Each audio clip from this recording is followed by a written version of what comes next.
Hello, gorgeous. Are you ready to come visit my house for my nephew's birthday party? Remember to prepare a present for him, and most importantly, dress well. I want everyone to admire me for having such a wonderful and beautiful girlfriend like you. Hi, baby. I've prepared a present for your nephew, but I'm very worried.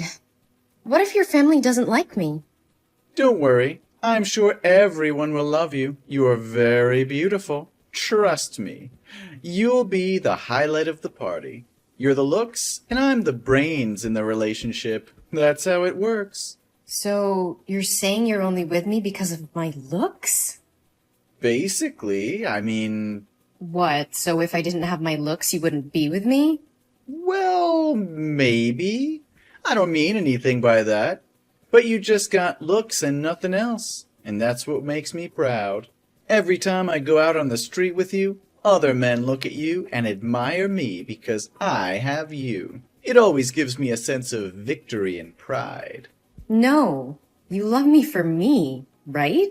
Babe, I'm just teasing. Of course I love you for you. I mean, what if I were really fat?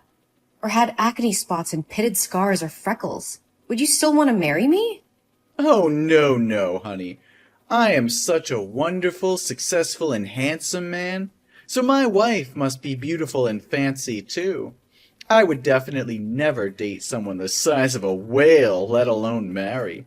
And you seem to have gained a bit of weight lately. Maybe you should hit the gym to prepare for our wedding. I want you to stay sexy and slim. What? Are you kidding? I didn't realize I had gained weight. I guess I just feel like you only care about my looks, not who I am as a person. Come on, Chris, don't be ridiculous. Of course I care about who you are. But let's be real. Physical attraction is important in a relationship. And I want to be with someone who takes care of themselves and looks good. I understand that, but when you said you wouldn't marry someone the size of a whale, it really made me feel insecure. I can't stop thinking about it. And I'm scared that you'll leave me if I gain weight or if I don't look as good as I used to. Oh, Chris, I'm sorry. I didn't mean it like that. I love you for who you are, not just your looks. I think you're beautiful no matter what. But what if I'm not beautiful anymore? What if I'm not the same person you fell in love with? You'll always be the same person to me, Chris. And even if you do gain weight or your appearance changes, it won't change how I feel about you. Okay. I'll try to believe you. Trust me, baby. I love you more than anything in this world.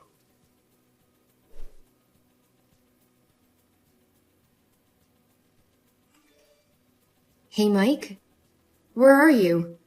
I need you to come over and sign the surgery form. Surgery form? What for? I mean, your face was already ruined. Even if you have more surgery, you won't be as beautiful as you used to be. It's just a waste of money, Chris. How can you say that to me, Mike? Didn't you say just a few days ago before the bandages were taken off that you would love me no matter what? And now that I'm not as beautiful as I used to be, you're saying that it's a waste of money to have surgery? Also, you're calling me stupid for trying to save your nephew from the fire. Chris, I didn't mean to hurt you, but you have to understand that I'm upset about what happened to your face.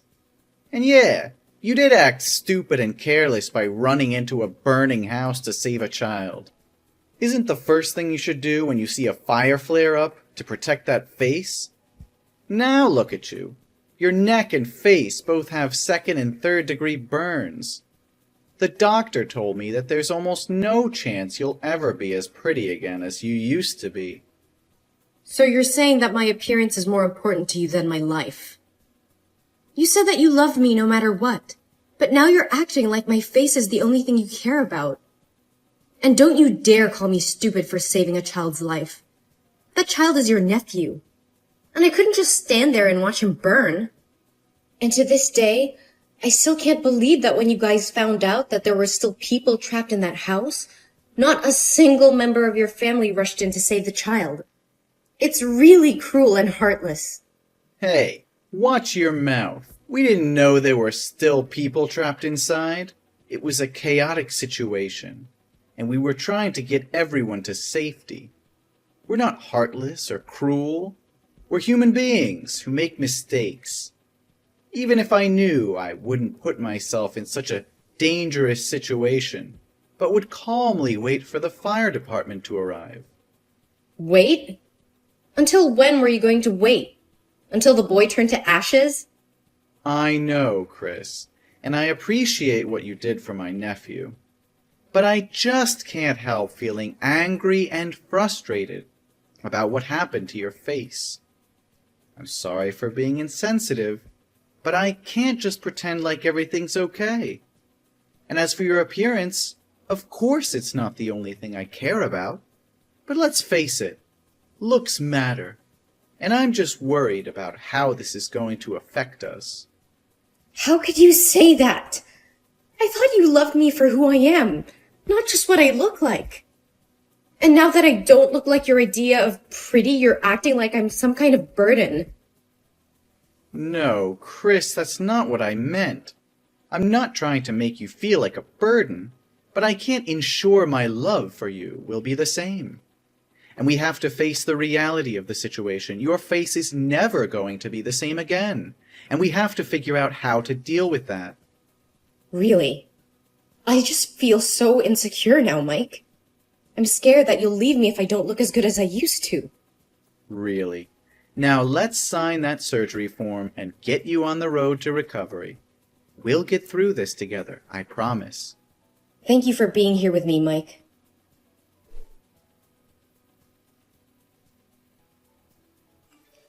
Hi, Chris.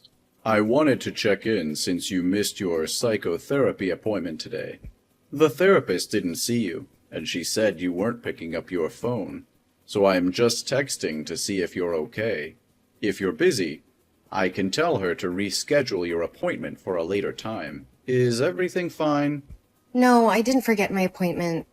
It's just, I didn't want to go out in public because of my burned face. I feel ugly and disgusting and don't dare to face people.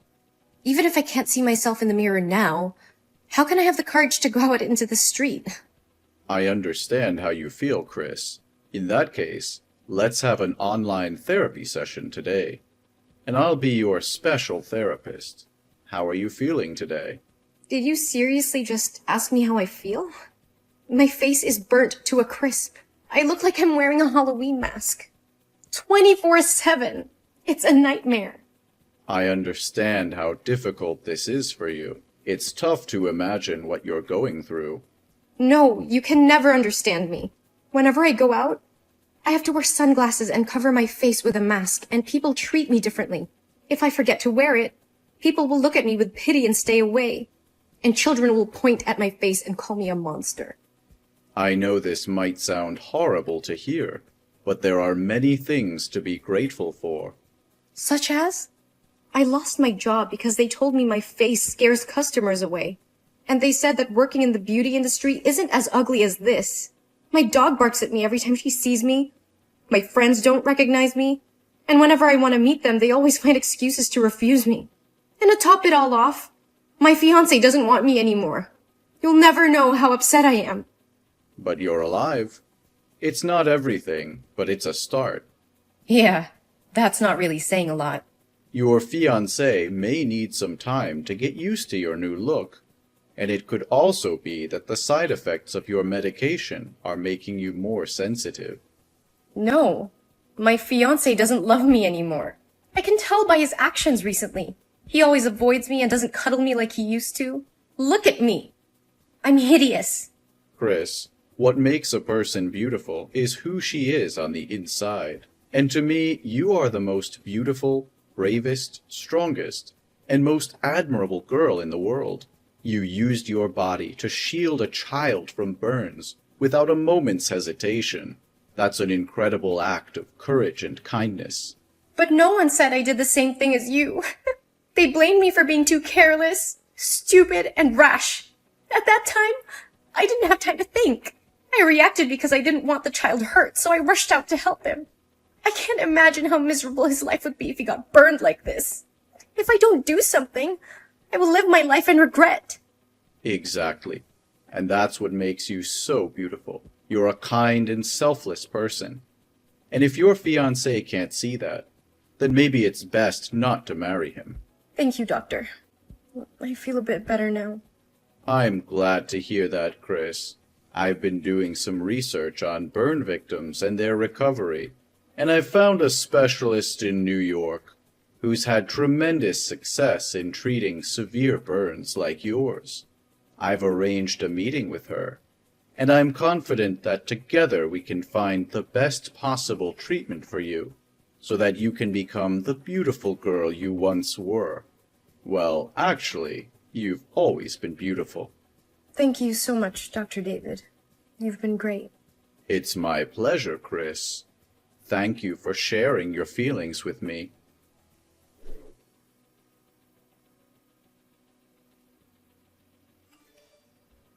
It's late, Mike.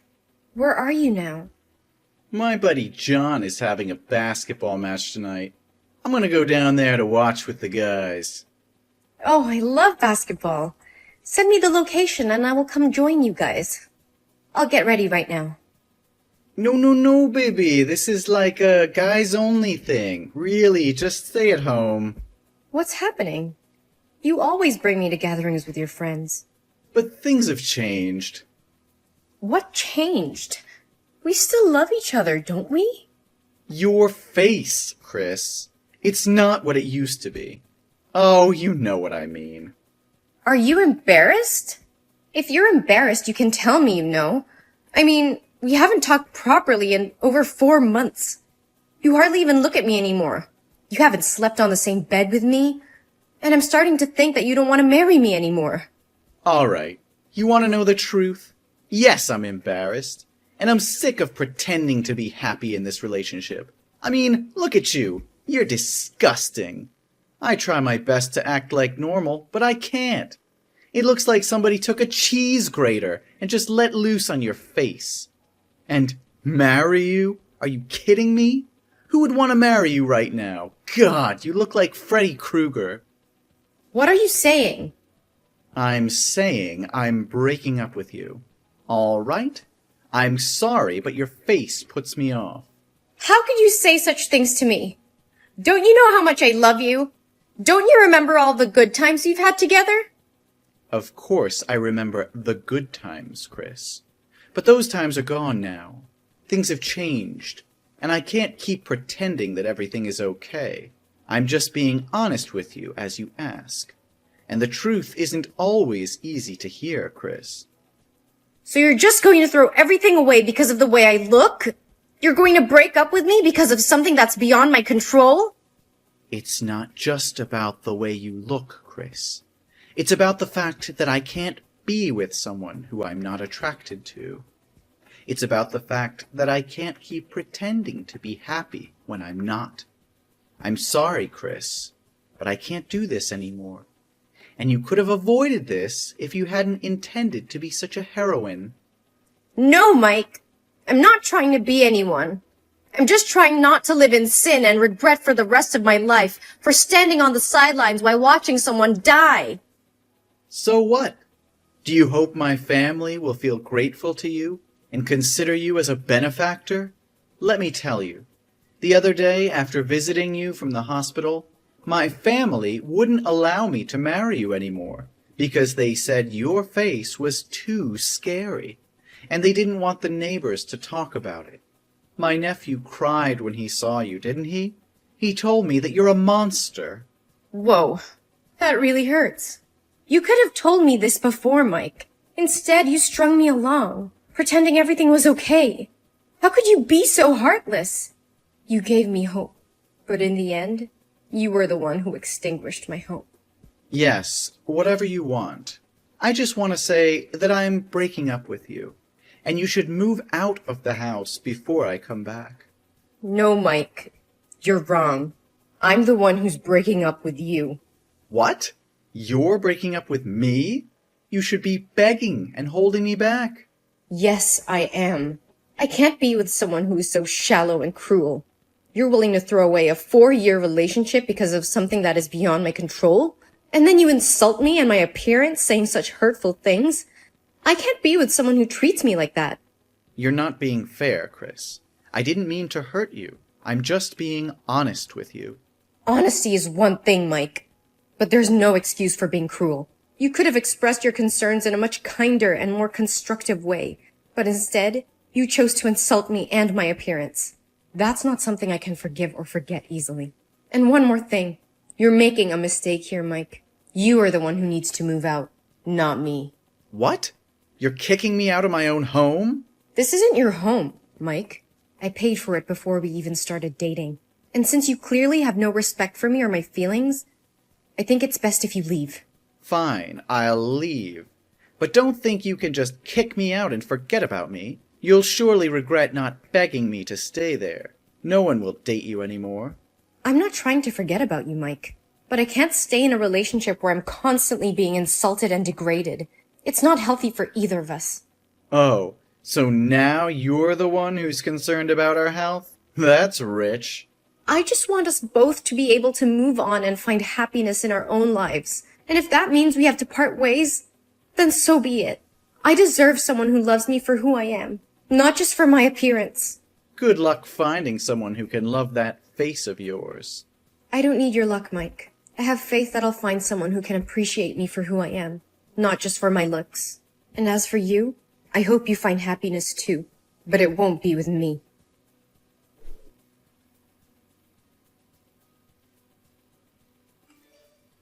Hey, Chris. How've you been? It's been so long since we talked. How's life treating you? Mike?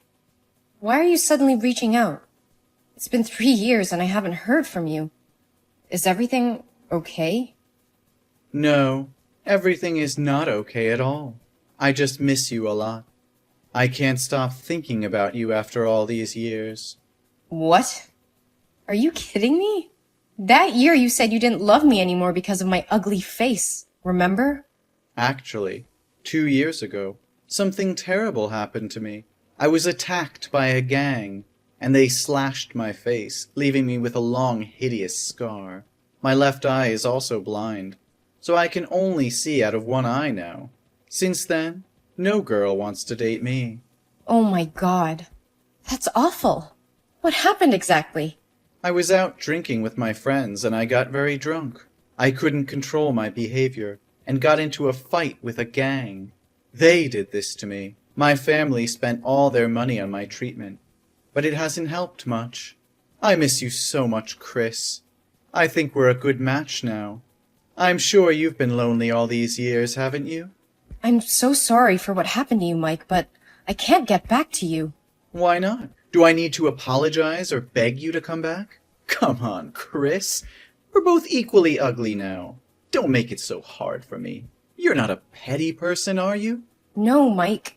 It's not that I'm holding a grudge from the past. It's just that I'm engaged and my wedding is next week. What? You're getting married? To whom? Who would want to be with someone with a scarred face like yours? He's my dermatologist, David. He's been there for me over the years, taking care of me and helping me feel beautiful again. He was by my side when I was at my lowest and always told me that I was the most beautiful person in the world. He helped me stay positive and have faith in life again. And my face is no longer scarred. It's beautiful again. What do you mean, beautiful again? That's impossible.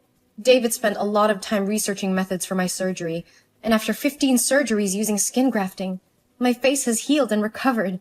You're lying to me, Chris. I can't believe you're getting married to someone else. You were mine, and now you belong to someone else? Mike, please calm down. I'm sorry, but I can't change how I feel. It's been years since we broke up, and I've moved on. How could you do this to me? After everything we've been through, you just throw me away like garbage? I didn't throw you away, Mike. You chose to end things between us. And now I've found someone who loves me for who I am, scarred or not. I can't believe this is happening to me. You're supposed to be mine. I'm the only one who truly understands you. That's not true, Mike. David has been there for me through thick and thin. He accepts me for who I am and loves me unconditionally. And he's the one I want to spend the rest of my life with. You'll regret leaving me, Chris. you'll see that no one will love you like I did. Mike, please stop. Your words are hurtful and untrue. I wish you all the best, but I can't be with you anymore. You're lying. No, I'm not. I'm sorry, Mike, but I have to go now. Please take care of yourself. No, you can't just treat me like that. Why am I the only one who has to live a miserable life with such a disgusting face in the end? I believe someone will love you for who you really are, Mike. You should be optimistic. No, don't talk nonsense anymore. Come back to me right now.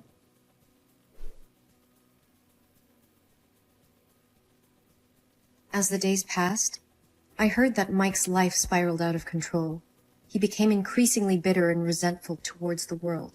His once charming personality turned into a spiteful one, and he became isolated from everyone around him. Despite seeking therapy and trying to come to terms with his past, he was unable to shake off the feeling of bitterness and hatred. His life was consumed by his resentment towards me and his own misfortune. Meanwhile, my relationship with David continued to flourish. I finally had a fairy tale wedding like I've always wanted. And now, we have 2 very beautiful babies. We are deeply in love and support each other through thick and thin. We were happily married and building a life together filled with love, joy, and new possibilities. David was always there for me during the hard times, and we shared many happy moments together. We often talk about their future and the family we hope to build, grateful for the chance we had to find each other and start a new chapter in our lives.